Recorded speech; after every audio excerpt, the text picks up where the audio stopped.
Can you talk briefly about what you guys do in Tamkeen? Thank you, Nawaf. Is my voice clear? Sorry, this is not usually my voice, but I'm not feeling well today, so please, I apologize for that. First of all, thank you very much for attending this session. Welcome to Bahrain. We're very pleased that you have attended this session to get to know more about our ecosystem. For those of you, I can see some of you have come from abroad. Just to give you a very brief snapshot about Tamkeen, we were launched as a semi-government organization in 2006 with the main objective of enhancing, supporting the private sector to be the main engine of growth for the economy. So to simplify that even more, our vision emphasizes on proactively nurturing the development of dynamic enterprises backed by quality talent. And we were actually launched, the idea of Tamkeen, is my voice clear? I don't think it's going to get any better with the mic. Is it clear now? So the initiative was actually introduced to fulfill the economic perspective of Bahrain's Vision 2030 in line with the labor market reform.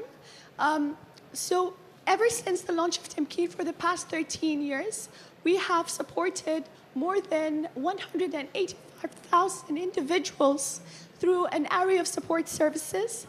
We have supported which actually represents more than 38% of Bahrainis in the private sector workforce. We've even supported more than 55,000 businesses, which actually represents more than 55% of active businesses in Bahrain.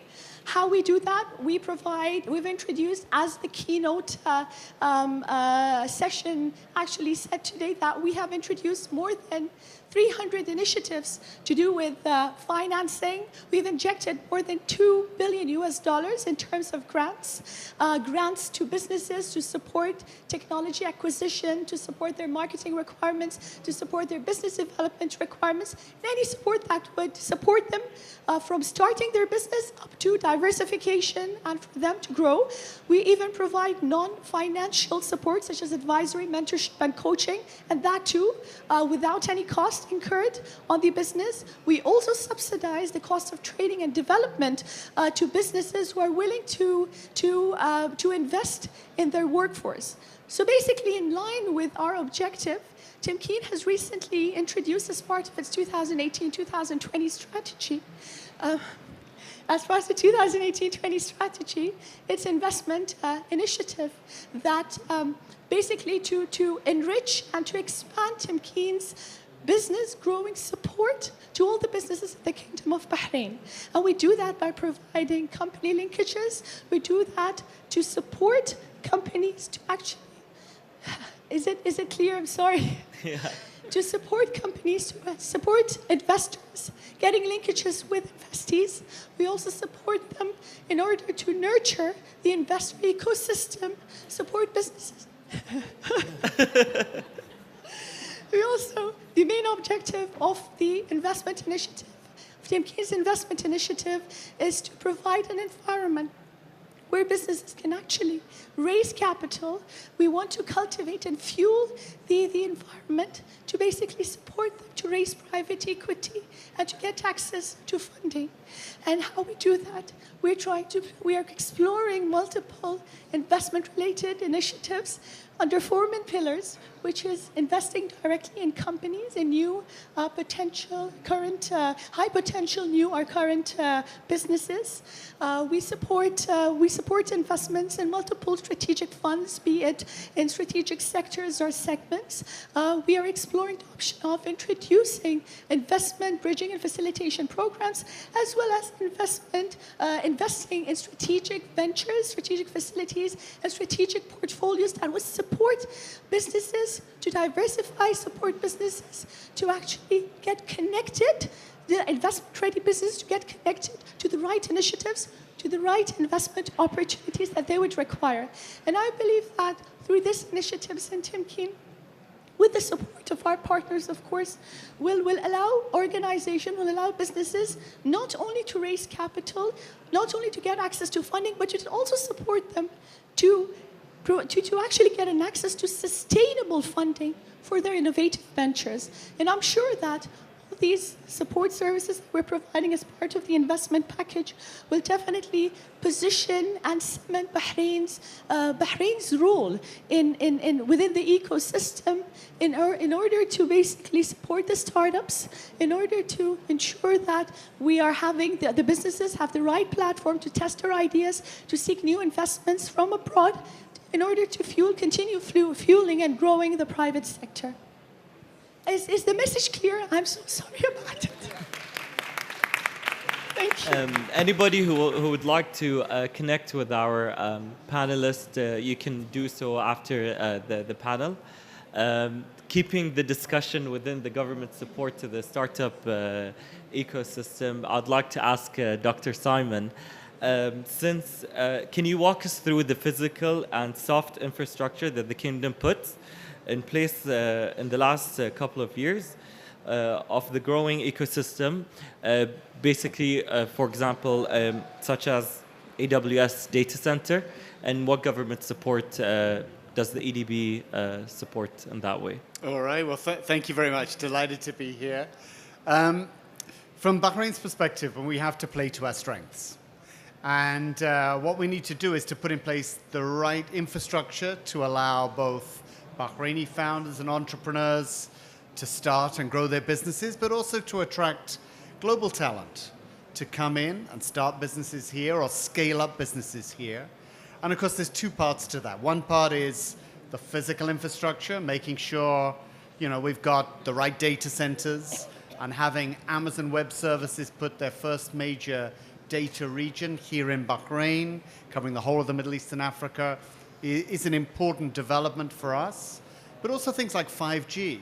We're, as a compact, small economy, we're able to roll out 5G across the whole of the country. And we're planning to do that in the next few months. So that puts in place the physical infrastructure. But startup entrepreneurs also need to have the right regulatory space. And so in Bahrain, we have reformed and changed a whole raft of regulations and laws to make sure that we live up to our business-friendly image.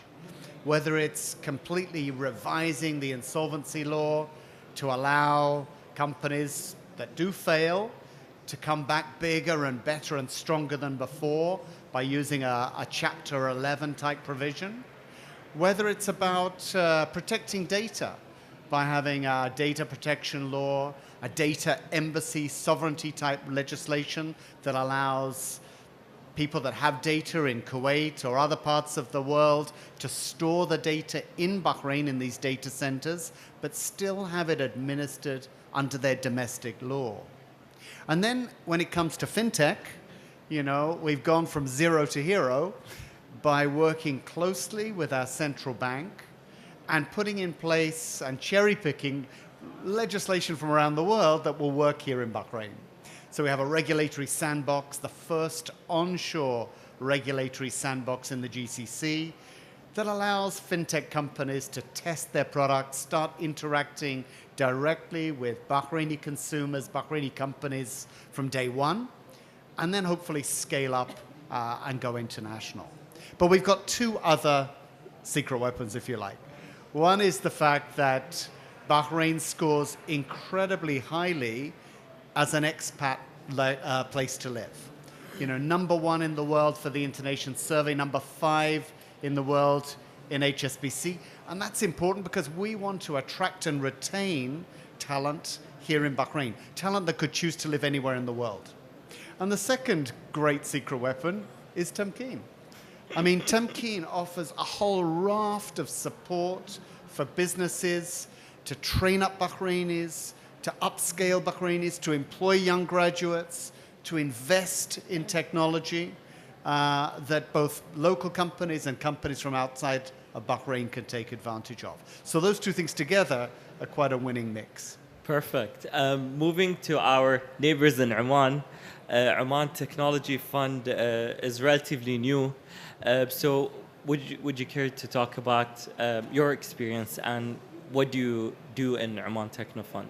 Okay. First of all, I'd like to thank you for the invitation. Thanks to Safa for inviting me and having me in this respectful panel. Such a pleasure to be here. Oman Technology Fund, as you said, relatively newly established. Oman Technology Fund established in October 2016 with the mandate of investing in tech startups and entrepreneurs in 3 different stages. So it's fund of fund concept. We have 3 funds targeting entrepreneurs in 3 different stages: pre-seed, seed, and growth. Each fund has its own characteristics and criteria, ticket size, etc. I'm looking after Takween, not Tamkeen, Takween, which is formation in Arabic. So we take tech Ideas. and it's ween. Okay. So the ticket size is $50,000 and we take 7% in exchange. And we take our participants in a roller coaster journey of an acceleration program for 3 months. We work with an Irish partner, and we have a couple of weeks in Dublin with our startups, like the whole team. We call it Immersion Week. So we take the startups in a customer discovery journey, because the burning pain for entrepreneurs, one of the burning pains, I mean, they are producing stuff that people doesn't want. So we need to validate that there's a real potential in the market for this product or service, and people want it the way, maybe it doesn't. They have to pivot to what exactly people want, because sometimes there's a little tweak in the idea where you put it in the right context and it just boom. So this is for Takween. Wadi, which is the seed stage fund. The ticket size is $100,000 and we take 10% in exchange, and it's another 3 months program. But the focus here would be on, scaling up, aggressive marketing, penetrating new markets, stuff like that. The growth fund. Do they have to be Omani? No. We take like Omani and international. The focus is on MENA++. Okay. But wherever we think, it's a very feasible, good, investable idea, we just go for it. The third fund is جسور. جسور من الجسارة وليس جسور. جسور is a pure venture capital. There is no program attached to جسور. The ticket size is $500,000 up to $3 million.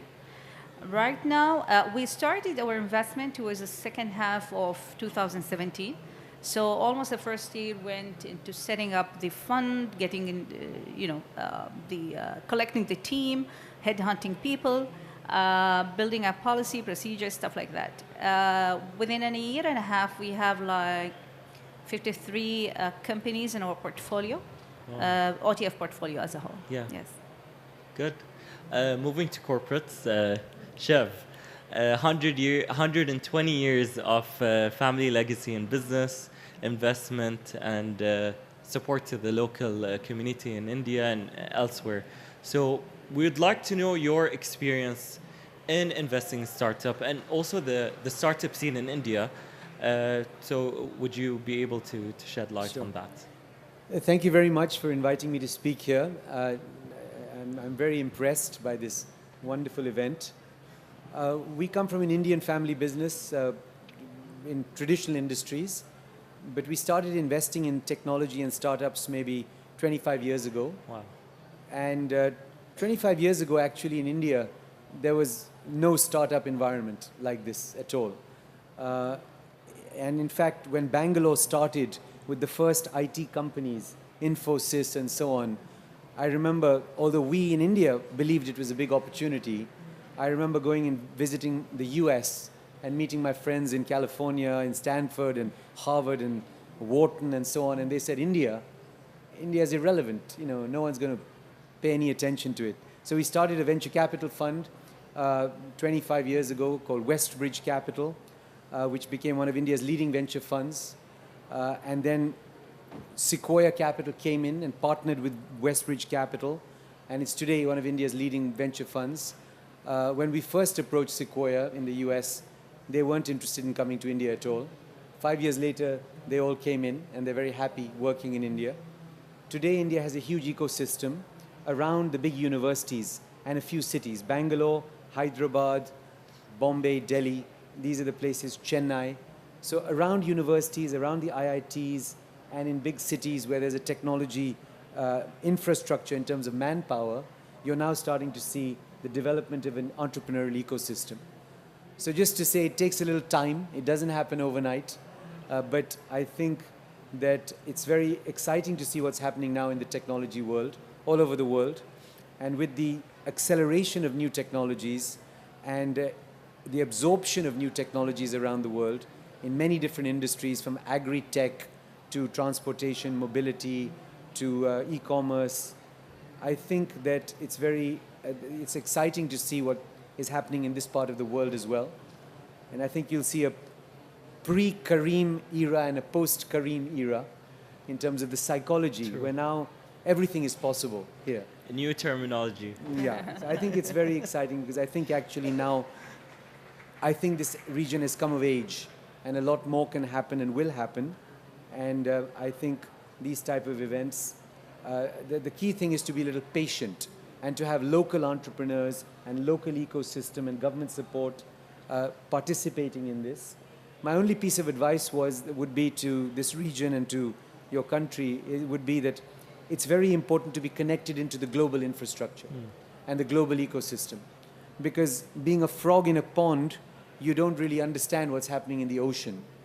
With India, it was very lucky for India because we had a lot of people studying in the US, an Indian diaspora of professors, of PhD students, of students who all connected back to India and pulled India out into the West and particularly into the US.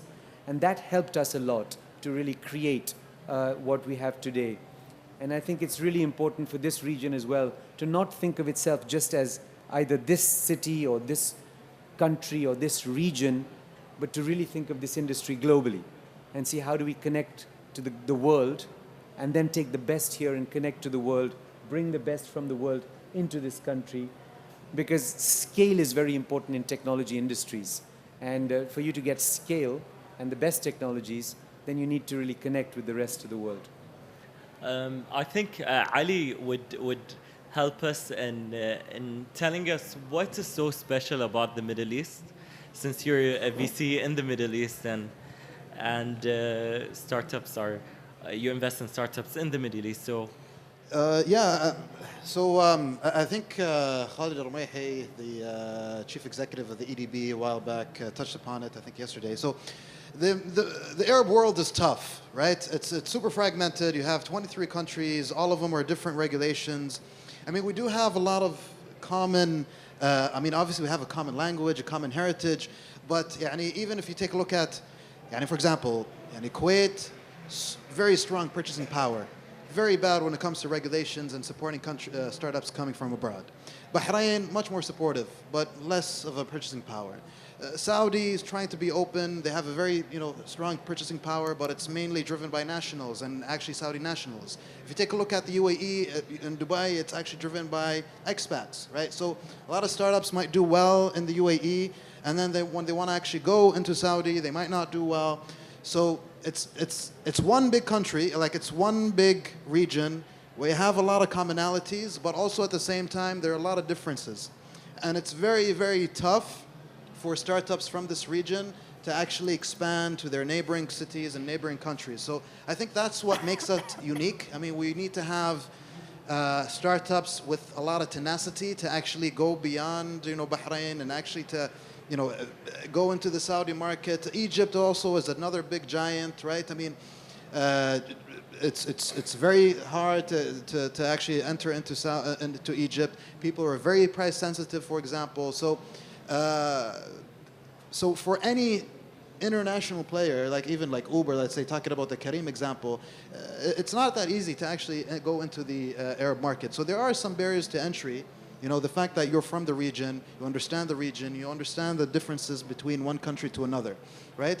Obviously, you want to merge that with a global view, understanding of what's going on globally, and then how can we leverage, new technologies, new ideas, and how would they fit in the region. Another thing also maybe what makes the Arab world or the MENA region also unique or special is that there's still a lot of opportunity in the e-commerce, vertical, in the on-demand services. A lot of sectors are still super nascent.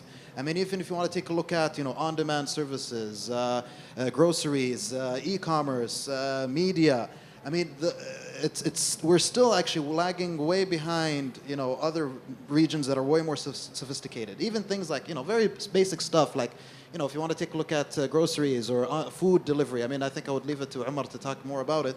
But I mean, the penetration rates and the market share for how many people and how often they order from using online channels is actually very small if you compare it to South Korea or the UK or even the States. So the room for growth in the technology sector is still is great. I mean, the potential is huge. And we haven't touched upon it. All of these great successful stories, whether it's Kareem, Courage, or Talabat, these are just touching the surface, right? And we're still expecting a lot of changes, in our adoption of new technologies and new ideas. That's number one. Number two, also hopefully Bahrain and maybe UAE are taking some steps towards fixing the regulations, but also once other countries will adopt it, I think we'll also have a boost of more startups and businesses and ideas, maybe out of Kuwait and maybe Egypt and whatnot. Number three, that there's still a lot of potential. So all the success that we see, I think it's still nascent, especially when we compare it to more sophisticated markets. One thing I would end with is what we think lack is the university part and the academic part. True. I mean, most of the businesses and the startups that we see, it's very light when it comes to technology. It's I mean, we don't have deep tech. We don't have like really deep collaborations with the academic institutions, with the research centers, IoT and hardware and biotech and medtech and even education. These are still super nascent, and they're really, practically they don't really exist that much. So I think there's huge potential as well from that front. Thank you. Going to the startup, Umar is the managing director of Carriage, our favorite app at home. It ruined weekends for us because we sit at home now mostly. Yeah.